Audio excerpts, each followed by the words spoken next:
Halo semuanya, selamat datang di podcast Kopi Kue, tempat kita ngobrol santai tentang topik-topik seru dan aktual. Aku Zandra, dan di episode kali ini kita akan membahas profesi yang penting banget di dunia hukum, yaitu pengacara litigasi. Nah teman-teman, jadi pengacara litigasi itu bukan hal yang gampang loh. Profesi ini menurut dedikasi, pengetahuan, dan keterampilan khusus untuk bisa membela klien di pengadilan dan menyelesaikan berbagai sengketa hukum.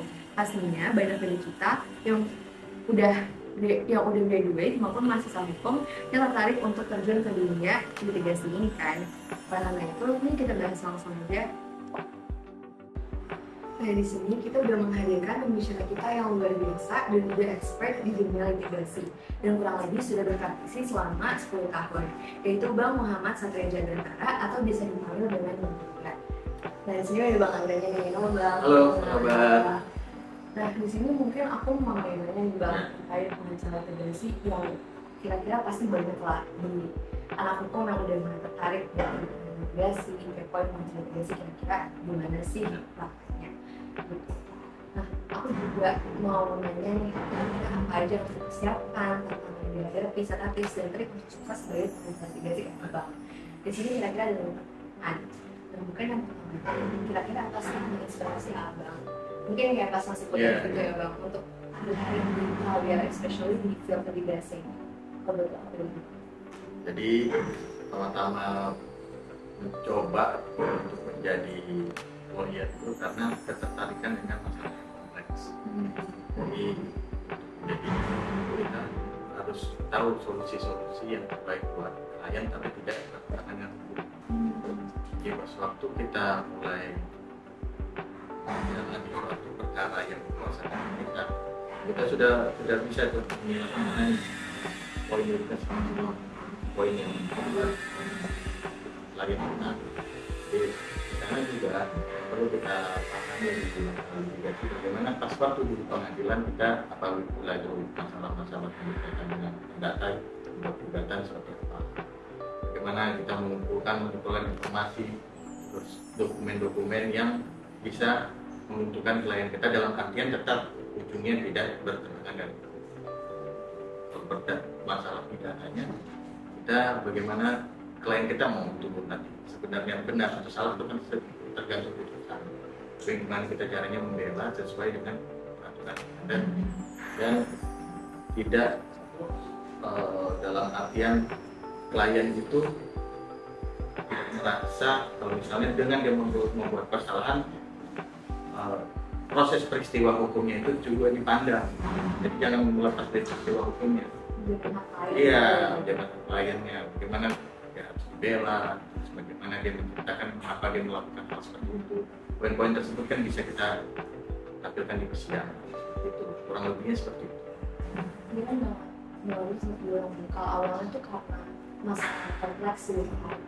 Tapi kan masalahnya beda-beda terus. Jadi kalau kayak gitu kan istilahnya kalau misalnya masalahnya sama, terus tiba-tiba masalah baru gitu yang abang datang, itu cara abang hadapinnya gimana sih?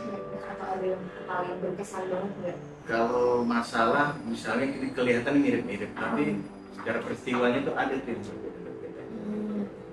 Jadi itu jadi referensi kita aja untuk menyelesaikan perkara. Karena apa yang kita tantangannya, kalau misalnya kita menyelesaikan masalah pidana, pandangan dari misalnya udah masuk persidangan ya, dari tuntutan itu apa gitu. Kita cuma bisa referensikan kita pernah perkara yang mirip-mirip seperti ini, tapi tuntutannya ada yang berbedanya. Jadi kita lihat dari misalnya tuntutannya ya, kita punya.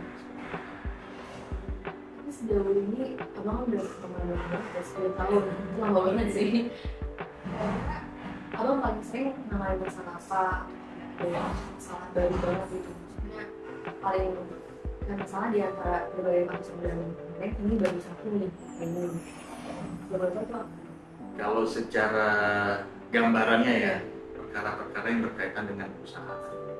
Usaha itu bagaimana dia ibaratnya mengalami kesulitan, tapi bisnisnya tetap harus jalan.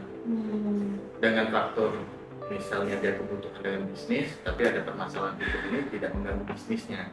Tapi dalam artian juga tetap kita tidak boleh ada problem. Dan yang penting bukan tentang kalahnya yang ini, tapi jangan ada gitu. Ya sebenarnya kalau kita lihat kebutuhan klien itu seperti apa, tapi peraturan yang dapat itu tetap kita mungkin selain itu ada apa aja sih strategi yang berdasarkan dengan sama klien kita pasti klien dalam keadaan yang paling utama jadi lawyer itu adalah gimana caranya klien itu terbuka. Jangan sampai kalau kita yang menemukan sesuatu, jadi itu mempersulit kita untuk menyelesaikan masalah. jadi banyak masalah yang berdua. Iya, lebih baik terbuka aja seperti apa. Ya gini aja, ibaratnya kalau misalnya dia membuat kesalahan, kita tahu caranya gimana memperbaiki. Bukan mengakal-akalinya, memperbaikinya. Tapi kalau selain itu kira-kira apa Bang? Kayak maksudnya kan di awal masih harus terbuka. Tapi kira-kira sampai misalnya kamu aman nih, misalnya saya sampai misalnya sidang pertama gitu, bisa nggak sih kayak klien tuh nggak semangat untuk di awal? Ada nggak yang kayak bisa aja baru akhir-akhir baru bilang gitu? Kalau kayak gitu susah nggak sih untuk pengacara? Pertanyaan menarik banget sebenarnya, karena awal jadi lawyer kan kita kan nggak harus langsung menjadi expert gitu kan. Pasti kita yang gimana pun sampai sekarang pun saya tetap harus belajar. Yang masalah-masalah seperti itu sering terjadi karena apa? Takut nanti lawyernya malah ini kalau bahasanya paham kan ya. Karena dalam artian dianggap kan takutnya nanti lawyernya dengan kayak gini malah menuduh kliennya yang langsung salah. Itu masalah umum, tapi sebenarnya tugas kita itu bagaimana pas suatu klien sudah terbuka, dia tahu solusinya apa dan gimana cara selesai sampai akhirnya gitu, di akhirnya. Iya, pendekatan nggak bisa instan langsung. Benar. Itu Ditanya-tanya waktu gitu. setelah kita pegang beberapa perkara baru kita tahu gimana caranya membuat klien itu bisa terbuka. Ya jadinya juga setiap perkara pasti ada aja yang baru ya Bang. Pasti ada aja sih hal-hal baru itu pasti ada. Nah kemudian menurut Bang Angga, tadi kan Bang Angga udah bilang kalau misalnya yang tadi prosedur dari apa kali kira-kira sudah penting sih atasan hukum dalam pembukaan pelaksanaan migrasi gitu dan bagaimana Bang Angga bisa mastiin Bang Angga selalu memiliki informasi yang akurat dan baru dan kan sekarang banyak banget maksud gitu. Ya itu kita harus riset terus. Kita harus cari. Jadi makanya bentuk dari lawyer pun nggak bisa sendiri, dia harus punya tim. Sepintar-pintarnya kita jadi lawyer, bukan berarti saya pintar banget, dalam artian paling mengisi sama tim gitu. Kita lawyer pasti ada kelebihan dan kekurangan masing-masing. Dalam artian kalau misalnya kita tidak mampu, kita punya tim, misalnya gimana kita cara membangun building tim itu sangat penting dalam bisnis untuk menjadi lawyer. Kalau misalnya ada timnya juga kalau independen ya ngapain gitu. Terus ada juga nih Bang, apa yang Bang Angga menjadi keterampilan paling penting buat lawyer? Keterampilan apa sih yang esensial banget dan dibutuhkan banget? Selain kita tahu teori,